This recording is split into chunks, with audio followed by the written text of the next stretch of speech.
Soyez les bienvenus, merci de votre fidélité à International, nouveau numéro qui va parler notamment, mais pas seulement, de la vie politique française. Vous vous intéressez à cette réalité, vous vous intéressez aux délices des déchirements des familles politiques, eh bien vous êtes au bon endroit. Dans moins d'un an exactement, l'élection présidentielle française sera jouée. Nous allons en parler en voyant notamment ce qui se passe dans les différentes familles politiques. À droite, par exemple, une primaire, vous le savez, aura lieu dans quelques mois, à la rentrée, à l'automne. Pour départager de nombreux candidats, plus d'une douzaine actuellement. Parmi eux, notre invité aujourd'hui, Frédéric Lefebvre. Merci d'avoir accepté notre invitation. Vous êtes en effet candidat à cette primaire. Nous allons vous demander pourquoi, dans quelles conditions. En vous présentant, on peut rappeler que vous êtes, et c'est la raison pour laquelle nous vous avons convié aujourd'hui, vous êtes député des Français établis hors de France, comme on dit, sur une immense circonscription, c'est-à-dire Canada plus USA. Alors, avec mes collègues Sophie Malibaud de RFI et Béatrice Jérôme du Monde, bien sûr, beaucoup de questions à vous poser. Peut-être tout d'abord, petit rappel à droite des forces en présence. C'est indéniable, la primaire de la droite et du centre attire un électeur sur 4 et presque autant de politiques.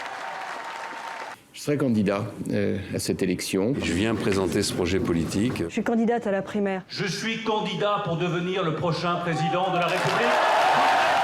Sans oublier Juppé, Mariton, Morano, Didier, Poisson, Millard et Lefebvre. Emprunté au Parti Socialiste, la primaire ouvre la voie à la revanche de Copé, aux poids lourds Le Maire Juppé, aux égarés Mariton, Morano. Un chef, c'est fait pour cheffer, disait Chirac. Sauf que Sarkozy est cerné par 11 candidats. Au premier tour, tu rassembles tes amis. Au deuxième, tu rassembles ta famille. Au troisième, tu rassembles tous les Français de la droite et du centre. Et au quatrième, tu rassembles tout le monde. C'est comme ça qu'on est élu président de la République. Mais 50 ans après De Gaulle, difficile d'imaginer un président sans parti uni, où les fidèles d'antan de Nicolas Sarkozy sont devenus des séparatistes sans proposition nouvelle. Qu'est-ce qui vous différencie de tel ou tel autre de vos camarades des Républicains ou de la droite et du centre? Nous appartenons à la même famille, donc nous nous rejoignons sur beaucoup d'idées. Et je réponds souvent, mais regardez, nous, on n'est quand même pas pareil. Divisé pour moins régner, il semblerait que la primaire vide le parti de sa substance idéologique, car les Français ne voteront pas en fonction de leurs convictions, mais pour le candidat qui fera gagner leur camp à la présidentielle.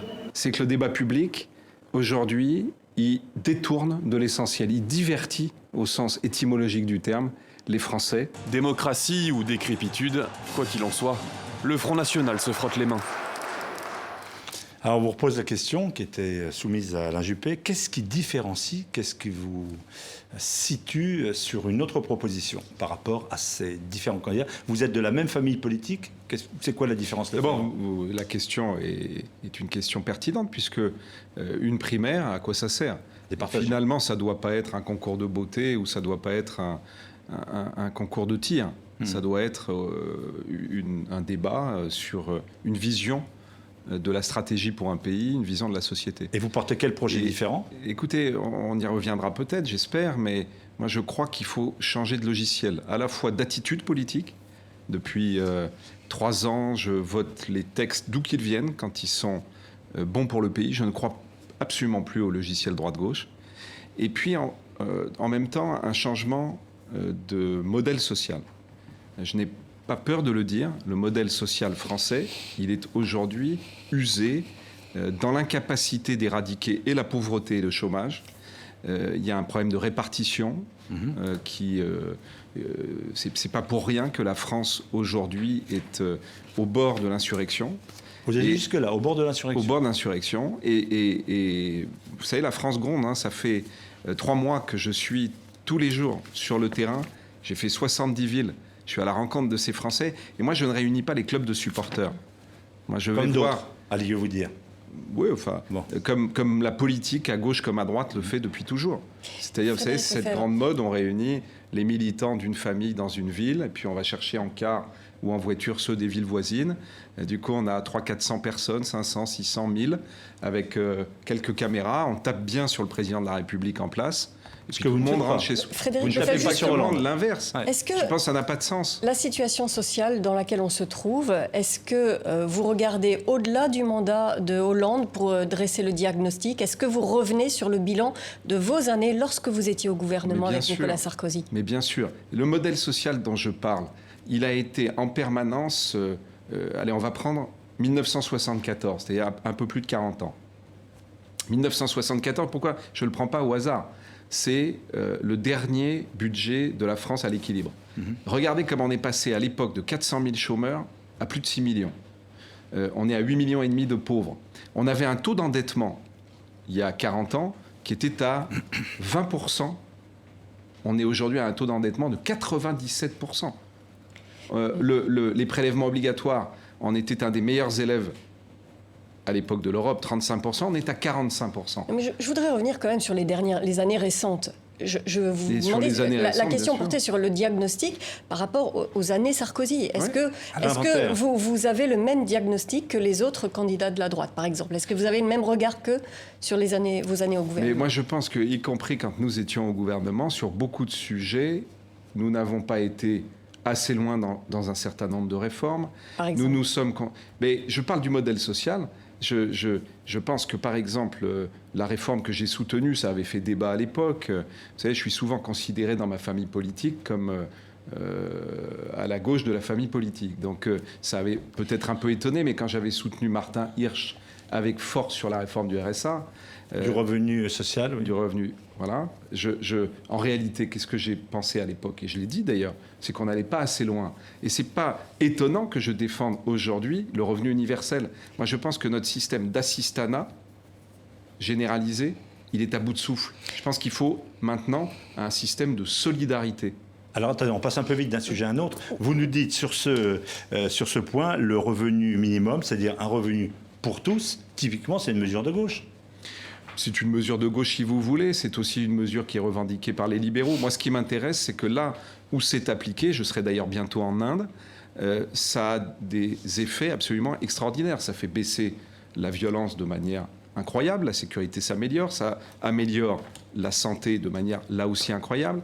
Contrairement à ce qu'on dit, ça n'éloigne pas du travail, parce qu'en fait, la vraie différence, c'est que dans le système de l'assistanat aujourd'hui, dans un pays comme la France, les Français qui sont sous assistance, quels que soient d'ailleurs les dispositifs d'allocation, n'ont pas intérêt à reprendre un travail, puisqu'ils perdent en pouvoir d'achat s'ils reprennent ce travail. C'est ça aujourd'hui qui explique la situation particulière de la France par rapport à tous les autres pays européens notamment et aux autres pays du monde. Le système de solidarité et du revenu universel, vous avez ce revenu universel sans condition qui est versé à tous de naissance à la mort. Mais vous avez chiffré pareille mesure. Attendez, et qui est cumulable avec un emploi. Ça veut dire qu'en fait, vous avez au contraire, si vous... Pour chacun des Français, intérêt à travailler. Vous avez intérêt à avoir un revenu supplémentaire. Ça veut dire aussi que, parce qu'on dit souvent, oui, mais ça veut dire que les gens riches vont percevoir ce revenu universel, bien sûr, sauf qu'ils vont, eux, le rembourser par l'impôt très vite. Et que ce qui est important, c'est que à partir de ce revenu universel, immédiatement, on rentre dans le système de l'impôt. Et donc, ça veut dire, pour répondre à votre question, une grande réforme fiscale. Oui. Et finalement, tout le monde est mûr pour cette grande réforme fiscale, puisque à gauche, on nous dit il faut fusionner l'impôt sur le revenu avec la CSG. C'est pas ce que je défends, mais en tout cas, tout le monde est bien conscient qu'il faut avoir une base qui soit la plus large possible pour l'impôt, parce qu'aujourd'hui, on a un taux de rendement de l'impôt qui est mauvais et une répartition qui est inégalitaire. Et à droite, vous avez le débat qui existe sur la nécessité qu'il y ait une flat tax. C'est ce que je défends, avec moi de la proportionnalité, c'est-à-dire des paliers à l'entrée et à la sortie, pour qu'il y ait de l'équité. Les grands candidats du parti sont tous pour la suppression de l'impôt sur la fortune. Vous les suivez là-dessus? Mais à l'intérieur, à partir du moment où vous mettez un système avec une flat tax et 2 paliers, de fait, vous supprimez l'impôt sur le revenu, l'impôt sur la fortune, que vous remplacez en réalité par ce système d'impôt flat tax, c'est-à-dire un impôt forfaitaire en réalité. Et donc c'est un changement de logique. Ça veut dire que vous sortez en réalité du système que nous avons les uns et les autres avec des rustines en permanence gauche-droite. Je reviens sur votre question de tout à l'heure. Nous-mêmes l'avons fait quand nous étions au pouvoir, pour aller vers un système qui va s'adapter aux réalités du monde. On a 2 enjeux vraiment que tout le monde connaît. Le MIT, par exemple, à Cambridge, qu'est-ce qu'il dit dans son dernier rapport? Que 50% des emplois d'aujourd'hui sont automatisables. Quand vous voyez la Google Car aujourd'hui, la voiture Google, qui est donc sans chauffeur à la télévision, moi, ça fait 2 ans et demi que je les vois circuler à Palo Alto. Quand ça va arriver dans le monde, on a vu les chauffeurs de taxi et d'Uber être comme ça, vous allez les voir comme ça contre la Google Car. Donc, il faut bien comprendre qu'il y a cette révolution, cette mutation du travail. Qui change Elle est devant nous. Et vous avez un deuxième sujet qui est la dépendance. Personne ne sait aujourd'hui comment faire face à la question de la dépendance. On sait bien qu'elle est là. Donc, je vous ai montré à quel point le système est à bout de souffle, mais en plus, il est incapable d'être à la hauteur de ces enjeux qui sont devant nous. Béatrice Jérôme. Moi, j'aimerais savoir qui on a en face de nous. Parce que vous avez été un sarkozyste de la première heure, engagé dans tous les combats de Nicolas Sarkozy. Vous êtes aujourd'hui député des Français de l'étranger. Et vous voilà face à votre ancien chef, qui lui-même essaye aussi de vous mettre des bâtons dans les roues pour la primaire, en empêchant les électeurs qui habitent éventuels et qui habitent à l'étranger de voter selon des procédures qui pourraient vous favoriser. Expliquez-nous pourquoi vous vous êtes engagé là-dedans, dans cette primaire. Et pourquoi vous avez un conflit avec Nicolas Sarkozy aujourd'hui? D'abord, moi, je suis en conflit avec absolument personne. Si je me suis engagé, c'est pour les Français. C'est parce que quand je vois ce pays de loin, j'ai l'habitude de dire, ça m'a fait moquer plusieurs fois par le Petit Journal d'ailleurs, mais je le répète devant vous, l'éloignement est un exhausteur d'amour. Plus on est loin de la France, plus on l'aime. Plus on est loin de l'être cher, plus on l'aime. Loin des yeux, près du cœur.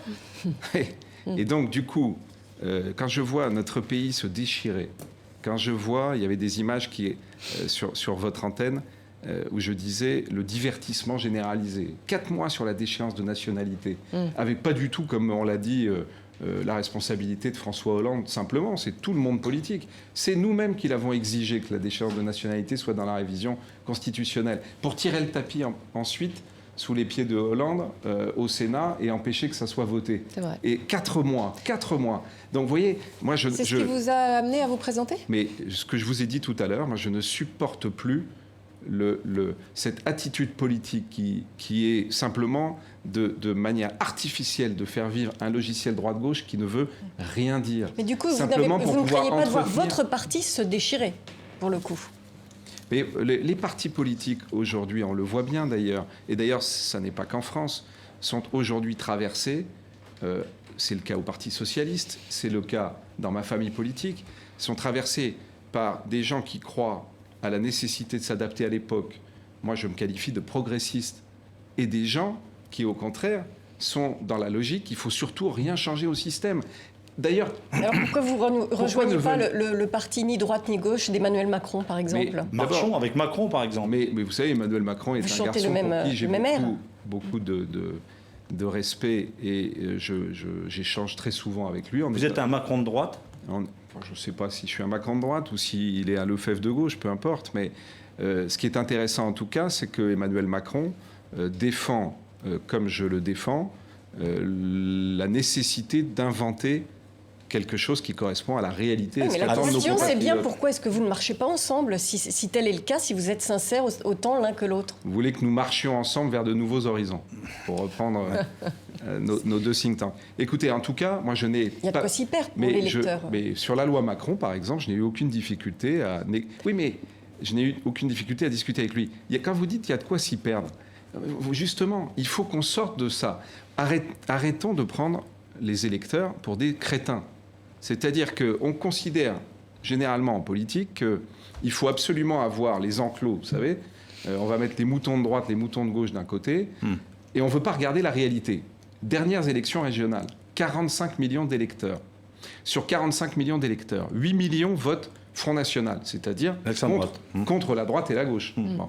Vous avez ensuite 2 millions d'électeurs, ou pas loin, qui votent blanc, donc c'est pire, ils vont nous donner un coup de pied aux fesses en se déplaçant. Et 22 millions qui s'abstiennent. Ça veut dire que vous avez 2 tiers des Français qui ne croient plus au logiciel droite-gauche aujourd'hui. Aux formations politiques traditionnelles. Moi, je n'ai pas la réponse à ma question. Était-elle peut-être compliquée, mais j'aimerais savoir ce qui fait qu'aujourd'hui, on vous empêcherait d'être élu éventuellement à la primaire au travers de l'interdiction du vote électronique. Ah, pardon. Des Français de l'étranger. En fait, il y avait 2 questions dans votre question. Ouais. C'est pour ça que j'ai répondu à la première. Je veux bien répondre à la seconde parce qu'elle est importante.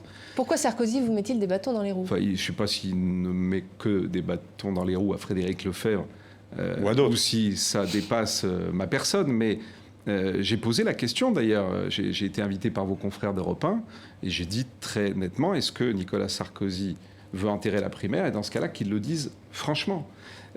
Pourquoi j'ai posé cette question? Il veut la tuer, la primaire? Non, mais pourquoi j'ai posé cette question? Et pourquoi aujourd'hui cette question du vote électronique est essentielle? C'est-à-dire, on rappelle pour nos peut-être auditeurs ou téléspectateurs la capacité pour les Français établis hors de France de participer à la primaire par le vote électronique et non pas par des bureaux de vote qui ne sont pas possibles de mettre en place. D'abord, la première chose, c'est que le principe de la primaire, tous les Français qui le souhaiteront pourront voter à cette primaire. Où qu'ils soient, et quelle que soit leur appartenance politique, même qu'ils ne soient pas membres de ma famille politique, ne leur enlève pas le droit de vote. Ça, c'est la première chose. La deuxième chose, c'est que le 6 octobre 2015, dans un comité d'organisation de la primaire, auquel j'étais invité, je n'étais pas candidat à l'époque, mais j'étais invité parce que je suis député des Français de l'étranger, que nous avions une réunion spécifique sur la question du scrutin pour les Français de l'étranger. Les représentants de Nicolas Sarkozy, qui étaient là, comme les représentants de tous les candidats, se sont mis d'accord unanimement sur le fait que, compte tenu des spécificités des Français de l'étranger, il fallait voter électroniquement. Ça, c'est la première réunion. Ensuite, il y a eu des tas de réunions auxquelles je ne participe pas, qui n'ont jamais remis en cause tout ça. La Haute Autorité a d'ailleurs bâti tout un dispositif assez complexe qui est dans le guide électoral qui a été publié le 22 avril. Il y a sur le site de la primaire, vous savez qu'il y a un site officiel publié et il y a un bureau politique la semaine prochaine. Attendez, mais il y a surtout une étape importante qu'il ne faut pas oublier, c'est que le 14 mars, c'est pas si loin, Nicolas Sarkozy lui-même, devant les élus des Français de l'étranger, le groupe ADCI et à la FE, donc à l'Assemblée des Français de l'étranger, et devant les cadres du parti à l'étranger, a annoncé « vous aurez le vote électronique ». Il y a même eu un petit débat à l'époque sur... Il n'est pas très fiable, votre ami. Il y aura quelques difficultés dans tel et tel pays, parce qu'il faut payer 2 €. Bon. Mais tout ça sera réglé, c'est Thierry Solaire qui est chargé de le faire. C'est une redécouverte de score électoral. Et donc ça a été annoncé. D'une certaine manière, peut-être. Finalement, on se rend compte... Près d'1 million de personnes potentielles. On se rend compte qu'il y a 1 300 000 personnes, en réalité, pas loin, qui vont pouvoir voter. Et ça peut faire la différence. Et ça peut évidemment faire la différence. Il y a une participation forte.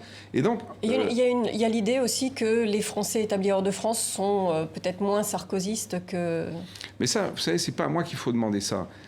Aujourd'hui, moi, ce que je regarde sont des choses extrêmement concrètes, factuelles. Le président de ma famille politique l'a annoncé. Le président de ma famille politique doit tenir parole. Moi, je considère... Depuis 3 mois, je vous ai dit, je suis à la rencontre de tous ces Français qui ne croient plus à la politique. Pourquoi ne croient-ils plus à la politique? Parce qu'ils ne croient plus aux promesses. Pourquoi ne croient-ils pas aux promesses? Parce qu'elles ne sont pas tenues. Souvent, les promesses ne sont pas tenues avec des raisons mises en avant, comme la crise, comme l'Europe. Mais là, c'est une décision d'un parti politique, prise par le président du parti politique. Donc si on ne tient pas cette promesse-là, quel signal envoie? Donc il veut vraiment tuer la primaire. On envoie aux électeurs un signal qui est qu'on ne tiendra aucune promesse. Si on n'est même pas capable de tenir une promesse que nous-mêmes nous faisons à l'intérieur de notre famille politique, donc il faut la tenir.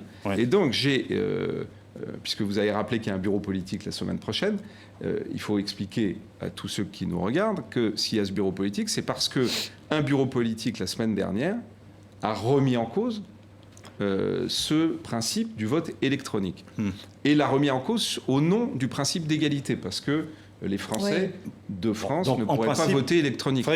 En principe, il va avoir lieu. Je vous propose une pause d'actualité, donc un point d'actualité sur les antennes de RFI, de TV5 Monde, et on se retrouve juste après pour parler de bien d'autres sujets. Notamment, on parlera d'autres républicains, l'élection américaine. À tout de suite.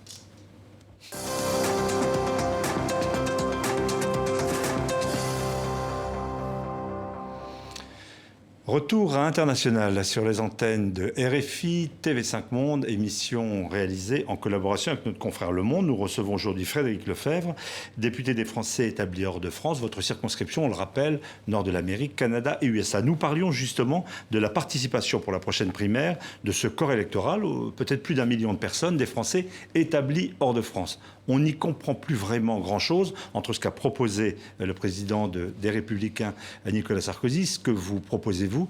Clairement, qu'est-ce que vous préconisez pour que ce corps électoral participe au choix du candidat de droite et du centre? Alors, Nicolas Sarkozy, après se rendant compte de l'opposition de tous les Français de l'étranger et des élus des Français de l'étranger, a fait dans un courrier une proposition de compromis, n'écartant plus le principe du vote électronique, mais voulant le réserver uniquement aux pays comme le Canada, par exemple, où un parti politique n'aurait pas le droit d'organiser un vote, la Chine, et certaines zones très éloignées de centre-ville. Je considère que ce dispositif, qui d'ailleurs met à mal toute l'argumentation sur le principe d'égalité, mais que ce dispositif n'est toujours pas viable, parce qu'il écarterait encore trop de Français de l'élection. Et c'est la raison pour laquelle j'ai écrit à l'ensemble des élus de la droite et du centre des Français de l'étranger, notamment membres du groupe ADCI, c'est-à-dire les élus de l'Assemblée des Français de l'étranger, ainsi que les conseillers consulaires, pour leur proposer une solution de compromis alternative qui serait le vote électronique partout, et quand c'est possible, un vote papier. Ça peut être possible à certains endroits, mais il faut, tout le monde le comprendra, que les conditions du secret soient respectées. Quand les socialistes qui avaient refusé le vote électronique pour leur primaire ont organisé, il y a eu beaucoup de contestations là-bas, parce qu'il y avait même des votes qui étaient organisés chez l'habitant, il n'y avait pas d'isoloir. Dans des conditions donc on ne peut pas organiser des votes n'importe comment. Béatrice. Et j'ai d'ailleurs, je termine juste là-dessus, envoyé à l'ensemble des adhérents de ma famille politique du monde entier un courrier en leur proposant de voter entre la solution de compromis que préconise Nicolas Sarkozy et la solution que je préconise. Donc le vote a été lancé hier soir. Je vois que pour le moment, ils participent en nombre. On va voir ce qu'ils choisiront.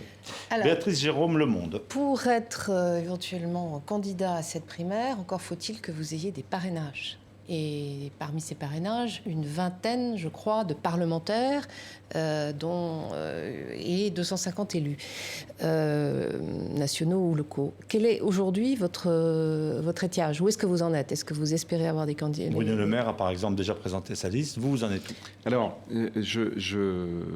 sur cette question, il est d'abord absolument normal qu'il y ait des conditions pour pouvoir être candidat. Moi, parce que je connais ce système politique par cœur, parce que je vois à quel point les règles changent au gré des humeurs des uns et des autres, puisque ce n'est pas la première fois.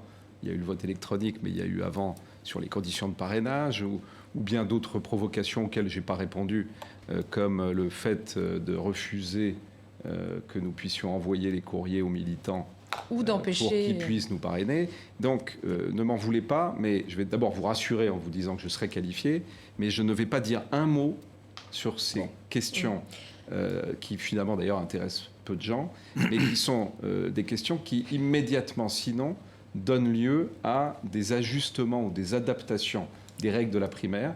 Et donc, comme je ne veux pas aujourd'hui donner la possibilité qu'on adapte quoi que ce soit, je ne... Frédéric Lefebvre, pour paraphraser une question célèbre à l'époque, est-ce que lorsque vous rasez, même si vous ne le faites pas actuellement, vous vous dites « je peux être élu président de la République » ? Mais je considère, et je le vois d'ailleurs, regardez, vous parliez des primaires américaines, que je connais bien, je les connais depuis longtemps. Je m'étais moi-même d'ailleurs engagé en 2008. Mais je vais vous répondre. En 2008, en faveur du président Obama. Regardez comme Bernie Sanders était à 0,5% au début. Personne n'imaginait qu'il pourrait avoir la moindre chance d'être. Donc vous vous dites, je suis peut-être le prochain président de la République. Regardez Donald Trump. Il a toujours cru. Que les instituts de sondage refusaient de sonder. Tout le monde disait c'est une plaisanterie. Vous allez voir d'ailleurs comme autour de Donald Trump, tout le parti républicain va se rassembler dans les mois qui viennent. Frédéric Lefebvre à l'Élysée ou pas? Et donc, pour vous répondre, je pense qu'aujourd'hui, le pays attend un changement radical de l'attitude politique, un changement radical dans le courage à faire des réformes pour adapter le pays à l'époque et adapter le pays au monde. Alors justement, et donc, pour revenir sur votre positionnement et donc c'est ce que je politique. défends. Oui. Ensuite, c'est aux Français, évidemment, de se prononcer. Votre positionnement, Frédéric Lefebvre, vous êtes sur le ni droite ni gauche. Est-ce que vous ne craignez pas que cette attitude, finalement, fasse le jeu de Marine Le Pen, qui depuis un moment vous appelle UMPS? Vous allez tout à fait dans son sens, vous lui donnez des arguments. C'est amusant parce qu'on me dit ça souvent, et quand vous interrogez les Français, quand je vais à leur rencontre, c'est exactement l'inverse en réalité. Quand ce qui nourrit l'UMPS ou LRPS maintenant, oui. C'est en réalité le fait que nos compatriotes mettent dans le même sac la droite et la gauche, qui s'occupent d'elles-mêmes au lieu de s'occuper des Français. C'est-à-dire que c'est pour ça aussi que passer du temps sur ces histoires de cuisine politique, ça n'a pas beaucoup de sens. Vous savez, moi je me sens une responsabilité parce que depuis 3 mois, je vous l'ai dit, tous les jours, de 5h du matin à minuit, je suis en déplacement dans notre pays, ou dans le monde entier d'ailleurs, à la rencontre des Français. Et je vois à quel point aujourd'hui ces Français n'en peuvent plus. Et ces Français, ils ont bien compris que le problème, c'était que les partis politiques ne s'occupaient que d'eux-mêmes. Donc c'est ça la question. Jamais un Français que j'ai rencontré de la France du quotidien, jamais un Français ne m'a reproché de voter la même chose que quelqu'un de gauche si c'est sur quelque chose qui le concerne. Par exemple, oui, mais je réclame depuis... C'est pas la même chose d'avoir un positionnement en fait entre deux et d'agir sur des mesures concrètes. Mais justement, ce qu'attendent nos compatriotes, croyez-moi, allez à leur rencontre, vous verrez, ils n'en peuvent plus de ce système artificiel de droite et de gauche. Mais comment se fera l'alternance si tout le monde... si on est dans un magma droite-gauche confondu, comment se fera l'alternance? C'est quand même le fondement de la démocratie. Pardon, la question n'est pas magma droite-gauche. La question aujourd'hui dans ce pays, elle est entre les progressistes, ceux qui veulent adapter le pays à l'époque, vous en trouvez à droite comme vous en trouvez à gauche, et tous ceux qui veulent surtout pas changer le système parce qu'il est bien confortable. Parce que quand vous pouvez... Je citais tout à l'heure les chiffres d'abstention. Quand vous pouvez diriger un pays avec simplement une petite minorité, en réalité, parce que c'est comme ça que ça se passe dans les élections, en mobilisant simplement les clubs de supporters, vous n'avez pas besoin d'aller voir les gens qui souffrent. Vous savez le mot que j'entends le plus, moi, sur le terrain aujourd'hui, c'est le mot suicide.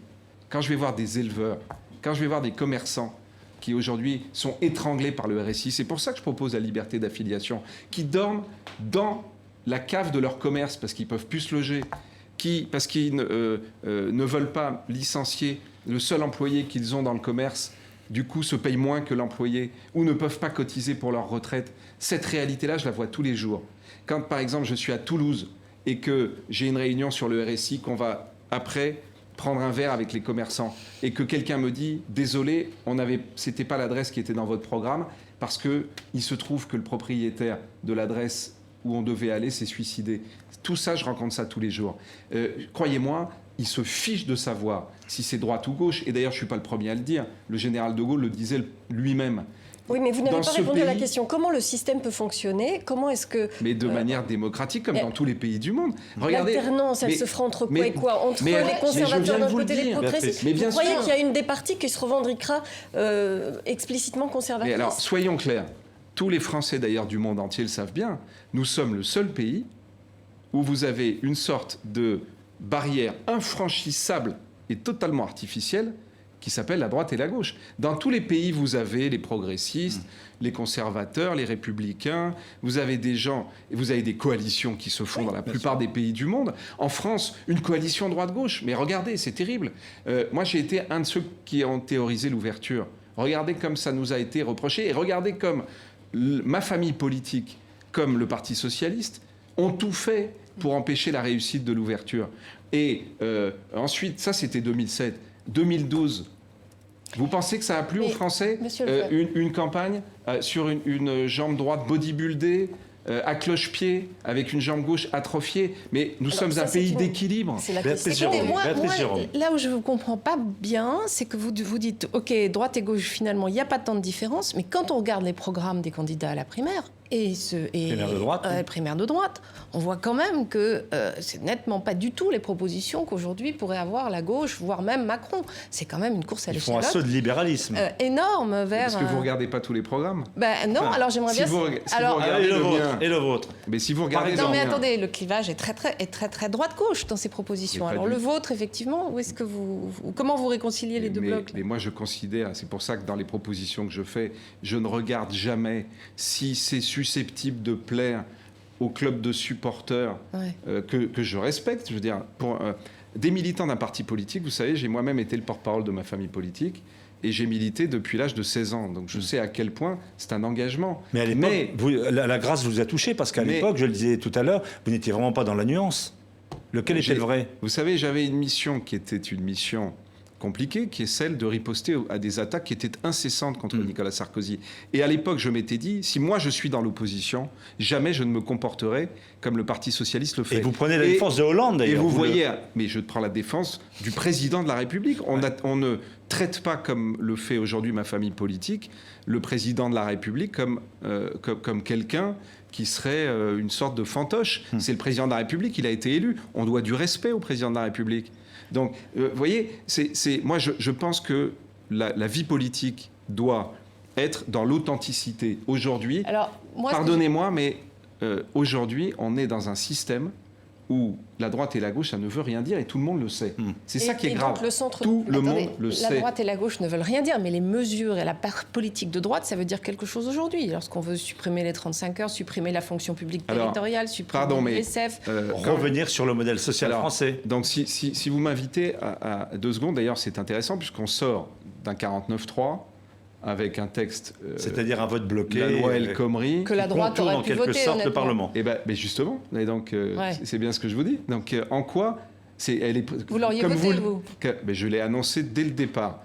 J'avais annoncé une trentaine d'amendements, avec certains amendements d'ailleurs qualifiés par les frondeurs de bons, donc qui considéraient, eux, comme plus à gauche que le texte du gouvernement. Et puis d'autres amendements qui, au contraire, permettaient... que le dialogue social dans l'entreprise prenne réellement le pas sur tous ces accords qui sont faits au niveau national ou par branche. Et donc, en réalité, vous venez vous-même de donner la démonstration, le gouvernement de gauche, d'accord, c'est un gouvernement de gauche que je sache, le gouvernement de gauche, avec un président de gauche, vient de présenter un texte que vous qualifiez vous-même de droite, en disant que les gens de droite auraient pu le voter, et on s'est retrouvé dans un débat où tout le monde était dans la posture, absolument tout le monde, ou simplement Mais ça, c'est de la tactique, c'est normal. Ça. Mais c'est pas normal. Mais c'est ce que je suis en train de vous dire. Les gens n'en peuvent plus de cette tactique, de ce qui est en réalité. Tout le monde a compris que sur beaucoup de points, la droite et la gauche sont en réalité en accord et attendent, les gens attendent que, comme dans la plupart des pays du monde, il y ait des coalitions qui puissent se faire. Regardez, je vais vous décrire la présidentielle. Donc, si la droite revient au pouvoir en 2017, elle fera la même politique que celle que pourrait faire Hollande aujourd'hui. Si la droite revient au pouvoir en 2017, de mes voeux, j'appelle l'addition et une coalition. Donc, et vous savez, c'est pas nouveau. Une grande coalition à l'allemande, par exemple. Candidat, mais bien sûr, quand j'étais candidat en 2012, je vous rappelle, c'était chez un de vos confrères, c'était aux 4 vérités. Vous pouvez le retrouver, il y a une dépêche AFP qui était tombée à l'époque. J'appelais déjà, si la droite gagne aux élections législatives, c'était au lendemain de la victoire de François Hollande, j'appelais à une cohabitation, une coalition des gens qui veulent réformer le pays. Je citais Manuel Valls. Pourquoi ? Parce que je pense que nous ne pouvons plus continuer d'avoir un système où ce ne sont pas les Français qui ne veulent pas de réforme, ce n'est pas le pays qui bloque les réformes, c'est la droite qui bloque tout ce que fait la gauche et la gauche qui bloque tout ce que fait la droite. Donc, la France crève de ce système. Mais une coalition, c'est bien un système dans lequel des éléments des deux bords s'assemblent ponctuellement. C'est qu'il faut bien qu'il y ait une gauche et qu'il y ait une droite pour qu'ils puissent se mettre ensemble.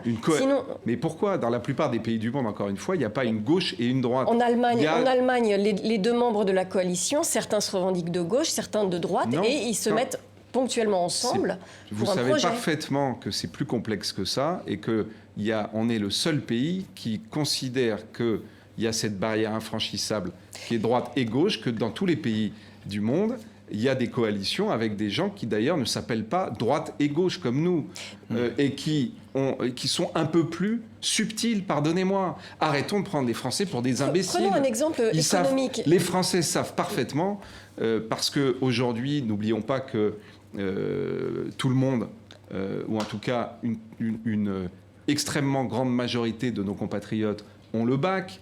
Les gens sont informés sur Internet. D'ailleurs, moi, ça me frappe dans les réunions que j'ai avec les Français. Pour être concret, sur le terrain économique, on a la droite qui est quand même toujours plutôt favorable à une politique de l'offre et quand même un terreau à gauche qui est plus sur une relance.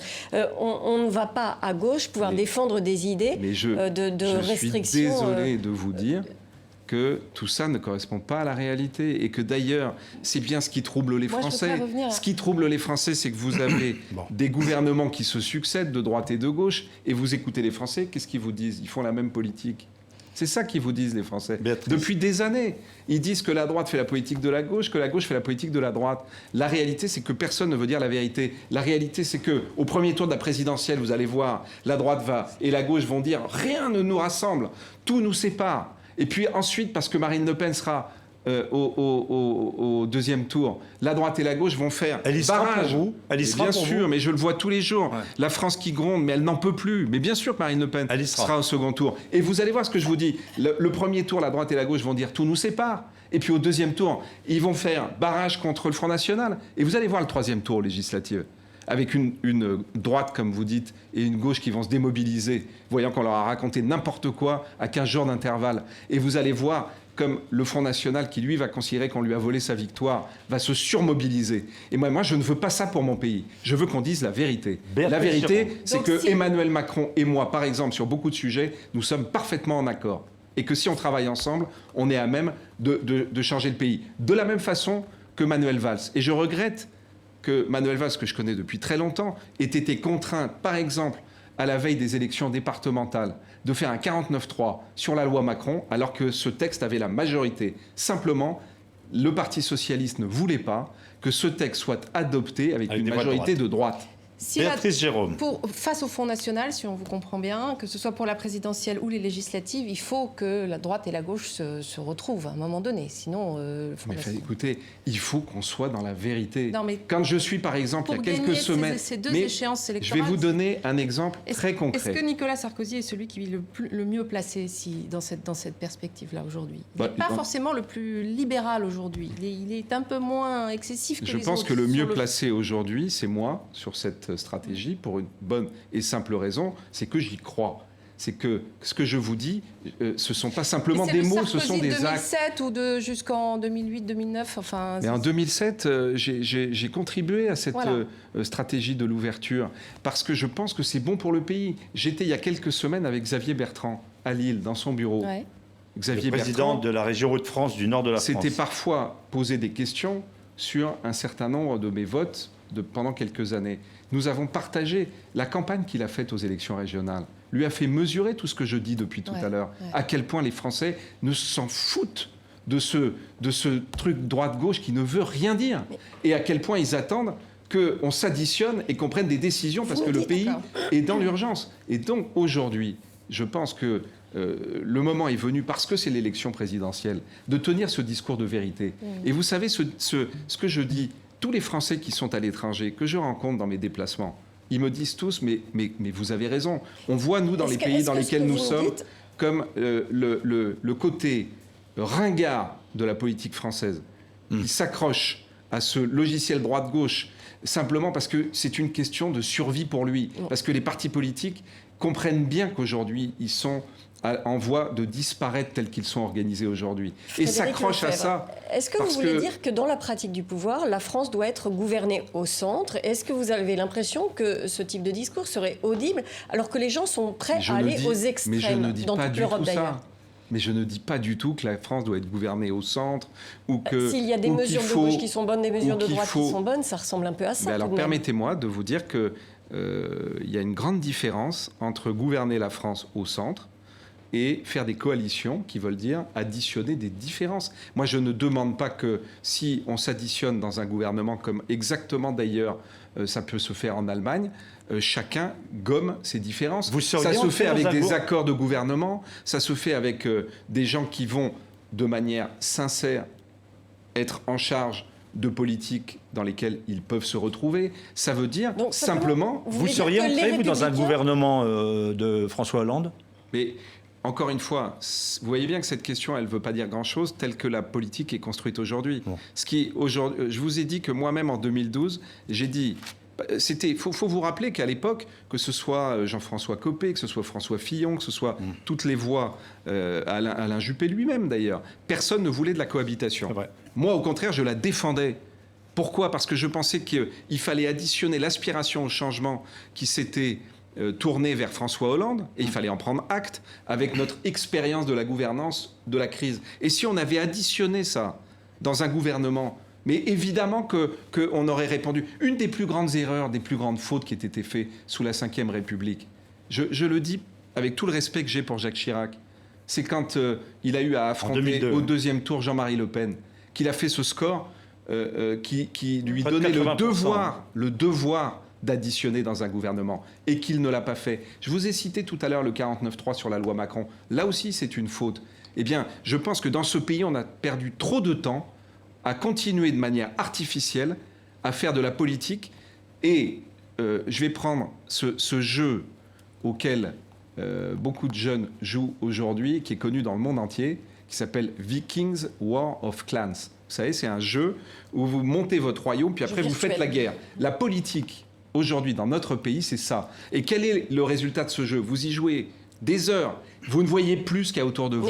Vous ne voyez pas ce qu'il y a devant vous. Or, aujourd'hui, le monde politique, à droite comme à gauche, malheureusement, je le vois tous les jours, ne voit plus ce qu'il y a autour de lui. Quand je vous ai parlé de suicide, de France qui gronde, pendant ce temps-là, on a des débats surréalistes, des postures, du théâtre d'ombre sur le 49.3. Nous parlons depuis le début de cette émission de la vie politique française. Cette émission s'appelle International. On regarde, on élargit. Vous connaissez bien les États-Unis. Vous représentez les Français établis là-bas. Une partie de votre famille s'y trouve. Trump peut être élu. Donald Trump peut être élu. Bien sûr. Ceux qui pensent, les mêmes d'ailleurs, qui pensaient que Donald Trump ne pourrait même pas être candidat, qui ne voulaient pas qu'il soit sondé. Tous ces grands éditorialistes, ou même dans sa propre famille politique, qui considéraient qu'il ne pourrait pas être choisi. Ouais. Il y a eu des oppositions assez fortes, que ce soit Mitt Romney, que ce soit John McCain, à l'intérieur même des Républicains. Mais tout le monde va se rallier. Parce que est-ce que c'est une bonne chose qu'il soit élu ? Mais ça, c'est autre chose. Mais qu'est-ce qui se passe s'il est élu ? Qu'est-ce qui se passe s'il est élu ? Je vais essayer de répondre à vos questions. Bah oui. Il y en a. On arrive au terme de l'émission. Vous avez de multiples questions. Je vais essayer de vous dire une ou deux petites choses. D'abord, ce qui va être très important de regarder, c'est la capacité, et le choix des vice-présidents est toujours très important dans la démocratie américaine. La capacité de Donald Trump d'ouvrir dans le choix du vice-président, de la même façon que le choix par Hillary Clinton du vice-président va être très important. Moi, je pense que, par exemple, on va regarder, mais est-ce qu'il est un danger pour l'Amérique, Donald Trump, sans aller dans toute la complexité ? Est-ce qu'il est un danger pour l'Amérique et pour le monde ? Le Donald Trump que tout le monde a vu, Butler, pendant sa campagne, mais évidemment. Mais le vrai sujet de la politique aux États-Unis comme ailleurs, c'est quel va être le Donald Trump à la fin de la campagne ? Quel vice-président va-t-il choisir ? Pardon ? Vous pensez que le risque qu'on peut prendre ce type de risque ? On peut prendre, c'est ni vous ni moi qui allons choisir. C'est les Américains qui vont choisir. La force de Donald Trump aujourd'hui, c'est qu'il fait revenir dans le jeu démocratique beaucoup d'Américains qui ne voulaient même plus voter. Bernie Sanders au prix d'un populisme extraordinaire. Mais bien sûr. Mais attendez, je ne suis pas en train de vous dire que moi, vous savez, je soutenais le président Obama en 2008 et tout le monde sait que si je suis qualifié d'être plutôt à la gauche de la droite, c'est pas pour être au Tea Party chez les Républicains. Donc, mais je suis en train. Vous me posez la. Vous soutenez ou pas Trump? Mais bien sûr que non. Ah bon? Parfait. On a une réponse. Nous sommes à la fin de cette émission, Frédéric Lefebvre, nous sommes ensemble depuis près d'une heure. Merci de nous avoir indiqué votre différence par rapport aux 12, je ne sais pas, ou peut-être plus, candidats pour cette primaire de la droite et de nous avoir éclairé sur cette élection américaine de novembre. Merci d'avoir été sur le plateau international avec RFI, TV5 Monde et le quotidien Le Monde. Excellente suite de vos programmes.